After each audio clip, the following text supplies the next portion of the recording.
Nikita Mirzani sewot ketika jurnalis Najwa Shihab mengkritik kepolisian. Nikita Mirzani semakin menjadi-jadi ketika aksinya mengomentari Najwa Shihab jadi sorotan. Nikita Mirzani pun menyindir Najwa Shihab hingga menyebut-nyebut pelakor atau perebut laki orang. Bahkan Nikita Mirzani menilai kritik Najwa Shihab terhadap institusi Polri dapat memprovokasi masyarakat. Najwa Shihab tidak terlihat membalas cibiran Nikita Mirzani tersebut.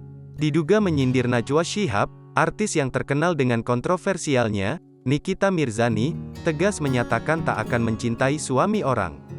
Nikita Mirzani semakin gencar menyindir Najwa Shihab setelah sang jurnalis memberi kritik terhadap kepolisian. Saat mengetahui kritikan yang lontarkan Najwa Shihab terhadap kepolisian, Nikita Mirzani semakin getol untuk menyenggol sang presenter. Termasuk, menyenggol ranah privasi sang jurnalis kenamaan itu. Sindiran Nikita Mirzani itu disampaikannya melalui postingan Instagram story-nya.